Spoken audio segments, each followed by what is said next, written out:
Welcome back to techie media. Thrissur ജില്ലയിലെ ആദ്യത്തെ റീച്ചായ Kappirikkad Thalikkulam റീച്ചിന്റെ second പാർട്ടാണ് ഈ വീഡിയോ. ചാവക്കാട് മുതൽ തളിക്കുളം വരെയാണ് ഈ പാർട്ടിൽ നമ്മൾ പരിശോധിക്കുന്നത്. ഫസ്റ്റ് പാർട്ടായ കാപ്പിരിക്കാട് മുതൽ ചാവക്കാട് ബൈപ്പാസ് വരെയുള്ള പാർട്ടിന്റെ വീഡിയോ ചെയ്തിരുന്നു. കാണാത്തവർക്കായി ലിങ്ക് ഡിസ്ക്രിപ്ഷനിൽ നൽകുന്നു. ഇവിടെ മണത്തല നിന്നാണ് ചാവക്കാട് ബൈപ്പാസിലേക്ക് ഡൈവേർട്ട് ആകുന്നത്. മണത്തല നിന്ന് വില്യംസ് വരെയാണ് ഈ ബൈപ്പാസ്. 2.04 കിലോമീറ്ററാണ് ഈ ബൈപ്പാസിന്റെ ദൈർഘ്യം.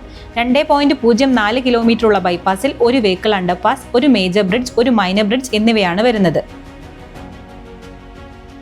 ചാവക്കാട് ബൈപ്പാസിൽ കനോലി കനാലിന് മുകളിലൂടെ സ്റ്റീൽ ബ്രിഡ്ജാണ് പ്രപ്പോസ് ചെയ്തിരിക്കുന്നത്. 72.3 മീറ്ററാണ് ഈ സ്റ്റീൽ പാലത്തിന്റെ നീളം. സ്റ്റീൽ പാലങ്ങൾ എഞ്ചിനീയറിംഗിൽ ഏറെ പ്രാധാന്യമുള്ള ഘടനകളാണ്. കാരണം ഇവയ്ക്ക് നിരവധി ഗുണങ്ങളുണ്ട്. ഇതിന്റെ ഉയർന്ന സ്ട്രെങ്ത് ടു വെയിറ്റ് റേഷ്യോ വലിയ സ്പാനുകളിൽ പോലും ചെറുതായുള്ള ഘടനകൾ നിർമ്മിക്കാൻ സഹായിക്കുന്നു. സ്റ്റീലിന്റെ ഈ ഗുണം കൊണ്ട് പാലങ്ങൾ കുറച്ചു വസ്തുക്കൾ ഉപയോഗിച്ചാണ് നിർമ്മിക്കുന്നത്. അതിലൂടെ ചെലവ് കുറയുന്നു. കൂടാതെ സ്റ്റീൽ ഫാക്ടറിയിൽ നിർമ്മിച്ച സൈറ്റിൽ അസംബിൾ ചെയ്യാവുന്നതുകൊണ്ട് നിർമ്മാണ സമയവും കുറയ്ക്കാൻ കഴിയും. ഇത് വേഗത്തിൽ പണി കഴിപ്പിക്കാൻ സഹായിക്കുന്നു. ഈ ഭാഗങ്ങളിലായി ആറി വോളുകൾ നിർമ്മിച്ചിരിക്കുന്നത് കാണാം. ആറി വോൾ എന്നത് റീഇൻഫോഴ്സ്ഡ് എർത്ത് വാൾ എന്നതിന്റെ ചുരുക്ക രൂപമാണ്. മണ്ണ് താങ്ങാനായി നിർമ്മിക്കുന്ന ഒരു പ്രത്യേകതരം ഭിത്തിയാണിത്.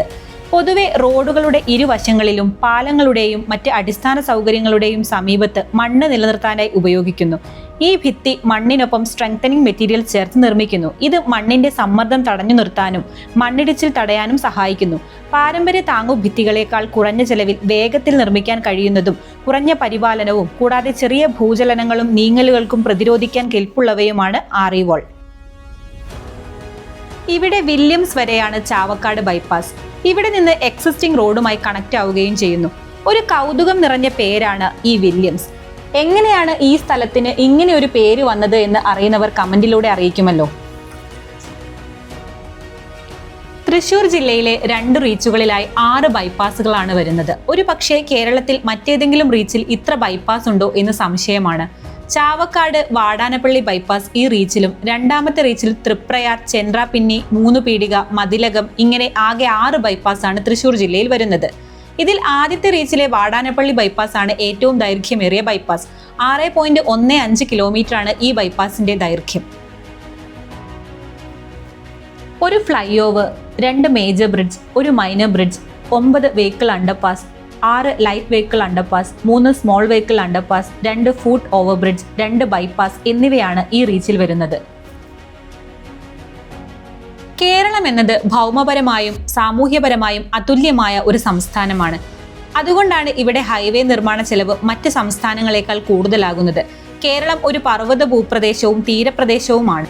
അതുകൊണ്ട് ഭൂമിയെ നിർമ്മാണത്തിന് അനുയോജ്യമാക്കാൻ വലിയ തോതിലുള്ള കട്ടിംഗ്, ഫില്ലിംഗ്, റീറ്റെയിനിങ് വാളുകൾ തുടങ്ങിയവ ആവശ്യമാണ്. ഇതിന് വലിയ സാമ്പത്തിക ചെലവാണ് വരുന്നത്. അതോടൊപ്പം ഭൂമി ഉടമകളെ പുനരധിവസിപ്പിക്കൽ, ഭൂമിയെടുപ്പ്, പരിസ്ഥിതി അനുമതികൾ തുടങ്ങിയവയ്ക്ക് വേണ്ടി കൂടുതലായ സമയവും പണവും ചെലവാകുന്നു. കേരളത്തിൽ ജനസംഖ്യയുടെ അളവ് കൂടിയതും ഓരോ സ്ഥലവും വാസയോഗ്യമായതുമാകയാൽ ഭൂമിയെടുപ്പിന് വലിയ പ്രതിസന്ധികളുണ്ട്. കേരളത്തിന് പുറത്ത് ദേശീയപാതകളെല്ലാം ഒഴിഞ്ഞ സ്ഥലങ്ങളിലൂടെയാണ് അധികവും കടന്നു പോകുന്നത്. ഇതിൽ അധികവും ഗവൺമെന്റ് ലാൻഡുകളാണ്. അതുകൊണ്ട് തന്നെ അവിടെയെല്ലാം സിവിൽ വർക്ക് കോസ്റ്റ് മാത്രമേ NHAയ്ക്ക് അധികമായി വഹിക്കേണ്ടി വരുന്നുള്ളൂ. ഗുരുവായൂരിൽ നിന്ന് ഏകദേശം 10 കിലോമീറ്റർ തെക്കായി സ്ഥിതി ചെയ്യുന്ന ചേറ്റുവ ശാന്തവും മനോഹരവുമായ കായലുകൾക്ക് പേരുകേട്ടതാണ്. സമ്പന്നമായ കണ്ടൽ സസ്യങ്ങൾ, ചൈനീസ് മീൻപിടുത്ത വലകൾ, അഴിമുഖം, കോട്ട, ദേശാടന പക്ഷികൾ, ദ്വീപുകൾ എന്നിവയാൽ സമ്പന്നമായ ഈ സ്ഥലം അതിന്റെ ശാന്തതയ്ക്ക് പേരുകേട്ടതാണ്. കേരളത്തിലെ ഏറ്റവും വലിയ കണ്ടൽ വനം ചേറ്റുവ കായലുകളുടെ മധ്യത്തിലാണ് സ്ഥിതി ചെയ്യുന്നത്. ഏനാമാക്കൽ തടാകം മുതൽ അറബിക്കടലിലേക്ക് ഒഴുകുന്ന ഒരു അഴിമുഖം വരെ കായലുകൾ വ്യാപിച്ചു കിടക്കുന്നു. ജീവിതത്തിന്റെ തിരക്കേറിയ സമയങ്ങളിൽ വിശ്രമിക്കാനും ഉന്മേഷം നേടാനുമുള്ള ഏറ്റവും നല്ല മാർഗമാണിത്. തൃശൂർ പട്ടണത്തിൽ നിന്ന് ഏകദേശം 21 കിലോമീറ്റർ അകലെയുള്ള വേട്ടയ്ക്കൊരുമകൻ ബോട്ട് ലാൻഡിംഗിൽ നിന്നാണ് ബോട്ടിംഗ് ആരംഭിക്കുന്നത്. വിനോദസഞ്ചാരികൾക്ക് ശിക്കാരകൾ, മോട്ടോർ ബൈക്കുകൾ അല്ലെങ്കിൽ ഹൗസ് ബോട്ടുകൾ എന്നിവ വാടകയ്ക്കെടുക്കാം. കൂടാതെ ചേറ്റുവ തടാകത്തിലൂടെ ഒരു വിനോദയാത്ര നടത്താം. കക്കകളുടെ വിളവെടുപ്പ് കാണുകയും തെങ്ങുകളുടെയും കണ്ടൽക്കാടുകളുടെയും പക്ഷികളുടെയും ഭംഗിയും പ്രദേശത്തിന്റെ തണുത്ത കാറ്റും ആസ്വദിക്കുകയും ചെയ്യാം. സ്റ്റീൽ ഗർഡറുകളാണ് ചേറ്റുവ പാലത്തിൽ ഉപയോഗിക്കുന്നത്. പ്രധാനമായും സ്പാനുകൾ തമ്മിലുള്ള അകലം കൂടുതലായതിനാലാണ് സ്റ്റീൽ ഗർഡറുകൾ ഉപയോഗിക്കുന്നത്.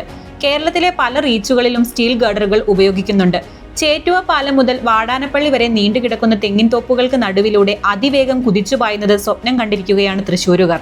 ചേറ്റുവ പാലത്തിന്റെ ആകാശ ദൃശ്യങ്ങളും അതിസുന്ദരമാണ്. ഹൈവേ പൂർണ്ണമായും തുറന്നു കഴിഞ്ഞാൽ എല്ലാവരും നേരിടാൻ പോകുന്ന ഏറ്റവും വലിയ പ്രശ്നമായിരിക്കും മെയിൻ കാരേജ് വേയിൽ നിന്ന് എങ്ങനെ എക്സിറ്റ് ചെയ്യാം, എങ്ങനെ എൻട്രി ചെയ്യാം, മെർജിംഗ് പോയിന്റുകൾ എവിടെയെല്ലാം.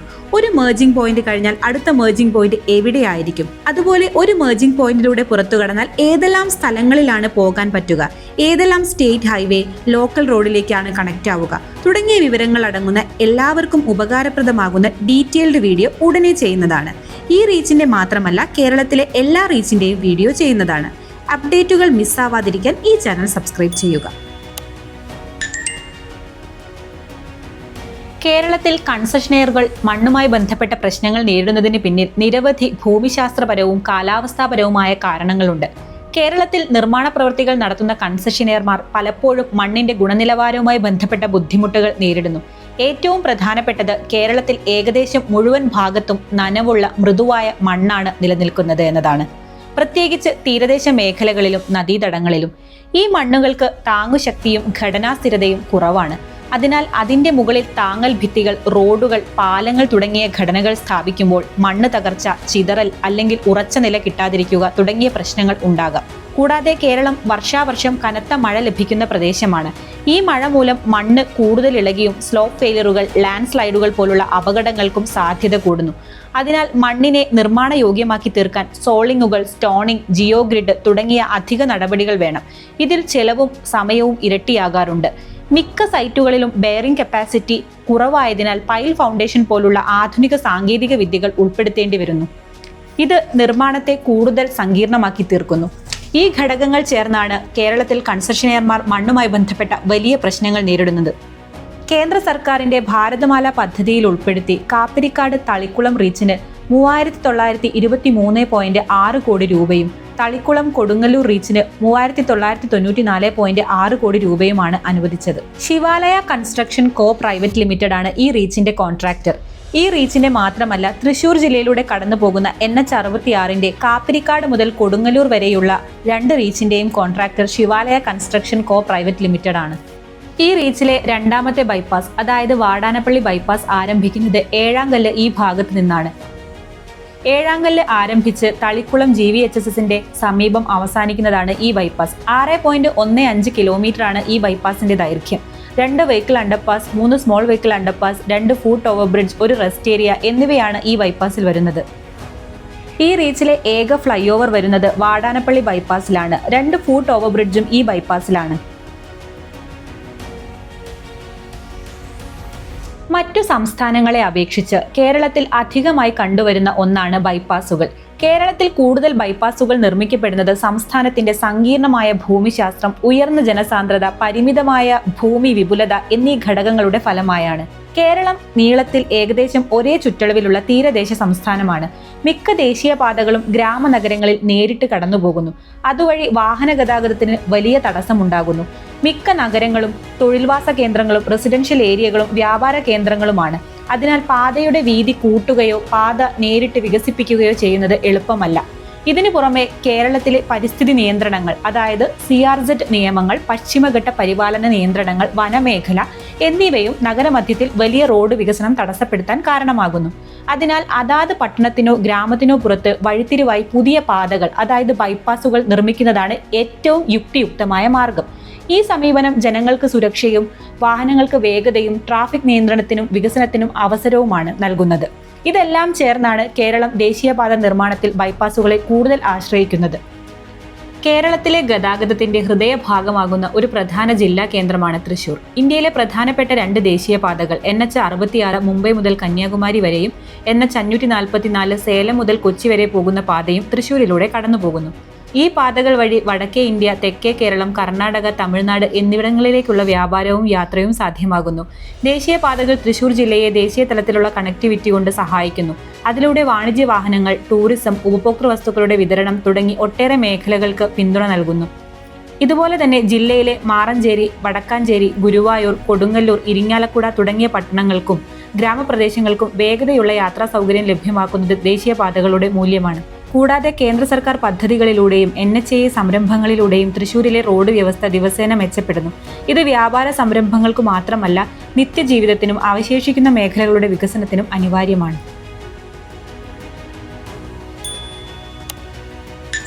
6.15 കിലോമീറ്റർ ദൈർഘ്യമുള്ള ബൈപ്പാസ് ഇവിടെ തളിക്കുളം GVHSS സ്കൂളിന്റെ സമീപം അവസാനിക്കുകയാണ്. ഇവിടെ നിന്ന് എക്സിസ്റ്റിംഗ് റോഡുമായി കണക്റ്റ് ആകുന്നു. എത്ര പറഞ്ഞിട്ടും വീണ്ടും വീണ്ടും ആളുകൾ കമന്റിലൂടെ സംശയം ഉന്നയിക്കുന്ന കാര്യമാണ് സർവീസ് റോഡ് ഒരു ദിശയിൽ മാത്രമാണോ ഉപയോഗിക്കാൻ സാധിക്കുക എന്ന്. എന്നാൽ സർവീസ് റോഡ് 2 ദിശയിലും ഉപയോഗിക്കാം എന്നാണ് കേരളത്തിലെ നാഷണൽ ഹൈവേ ഓഫീസുകളിൽ നിന്ന് കിട്ടിയ വിവരം. എന്നാൽ ചില പ്രദേശങ്ങളിൽ സർവീസ് റോഡിന്റെ വീതി 5 മീറ്ററിൽ താഴെയാണ്. ഈ സ്ഥലങ്ങളിൽ ട്രാഫിക് കൺട്രോൾ ഉണ്ടാകും. ബാക്കി സ്ഥലങ്ങളിൽ 2 ദിശയിലും ഉപയോഗിക്കാം. ദയവ് ചെയ്ത് സർവീസ് റോഡ് 1 വേ ആണ് എന്ന് ഇനിയും ആരും പറയരുത്. കേരളത്തിൽ ഏതെല്ലാം സ്ഥലങ്ങളിലാണ് സർവീസ് റോഡ് 5 മീറ്ററിൽ താഴെ, അതായത് 1 വേ എന്നതിന്റെ ഡീറ്റെയിൽഡ് വീഡിയോ ചെയ്യുന്നതാണ്. അപ്ഡേറ്റുകൾ മിസ്സാവാതിരിക്കാൻ ഈ ചാനൽ സബ്സ്ക്രൈബ് ചെയ്യുക. ഈ ഭാഗങ്ങളിലെല്ലാം തന്നെ മെയിൻ കാരേജ് വേയുടെ വർക്ക് നടക്കുന്നുണ്ട്. കേരളത്തിൽ അണ്ടർപാസുകൾ സുലഭമായതിനാൽ അണ്ടർപാസ് നിർമ്മിക്കുമ്പോൾ ആ ഭാഗത്തെ മെയിൻ കാരേജ് വേക്ക് ഉയരമുള്ള മണ്ണ് നിറയ്ക്കൽ, അതായത് എർത്ത് ഫില്ലിംഗ് നിർബന്ധമായി വരുന്നു. ഉദാഹരണത്തിന് ഒരു അണ്ടർപാസ് 6 മീറ്റർ ആഴമുള്ളതാണെങ്കിൽ അതിന്റെ മുകളിലായി പോകുന്ന ഹൈവേക്ക് തത്തുല്യമായി 6 മീറ്റർ ഉയരത്തിൽ മണ്ണ് ഫില്ല് ചെയ്യേണ്ടി വരും. അല്ലെങ്കിൽ അതിനേക്കാൾ കൂടുതലായി റോഡ് ക്രസ്റ്റും ലെയറുകളും ഉൾപ്പെടുത്തി. ഈ പ്രക്രിയയിൽ വലിയ തോതിൽ ബോറോ ഏരിയകളിൽ നിന്ന് ക്വാളിറ്റി ടെസ്റ്റ് നടത്തിയ മണ്ണാണ് ഉപയോഗിക്കേണ്ടത്. കൂടാതെ ഈ ഉയരത്തിലേക്ക് ഫിൽ ചെയ്യാൻ ഒന്നിലധികം ലെയറുകൾ നടത്തുകയും ഓരോ ലെയറും കമ്പാഷൻ ടെസ്റ്റുകൾക്ക് വിധേയമാക്കുകയും വേണം. ഇതിന് വലിയ ചെലവും സമയവും ആവശ്യമാണ്. ഇതുപോലെ വിവിധ ലൊക്കേഷനുകളിൽ അണ്ടർപാസ് കെട്ടുമ്പോൾ പാതയുടെ പ്രധാന ഭാഗത്ത് നിരപ്പിനേക്കാൾ കൂടുതൽ ഉയരം ആവശ്യമാകുന്നു. അതിനാൽ വ്യത്യസ്ത ഭാഗങ്ങളിൽ വലിയ തോതിൽ മണ്ണ് നിറയ്ക്കലിനും താങ്ങൽ ഘടനകൾക്കും സാധ്യത വരുന്നു.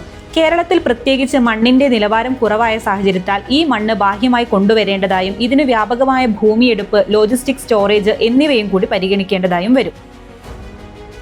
തൃശൂർ ജില്ലയിലെ ആദ്യത്തെ റീച്ചായ കാപ്പിരിക്കാട് തളിക്കുളം റീച്ച് ഇവിടെ തളിക്കുളം അവസാനിക്കുകയാണ്. ഇവിടെ നിന്ന് അങ്ങോട്ട്, അതായത് തളിക്കുളം മുതൽ കൊടുങ്ങല്ലൂർ റീച്ചിന്റെ കോൺട്രാക്ടറും ശിവാലയ കൺസ്ട്രക്ടർ കോ പ്രൈവറ്റ് ലിമിറ്റഡ് ആണ്. ഈ റീച്ചിന്റെ വീഡിയോ ചെയ്യുന്നതാണ്.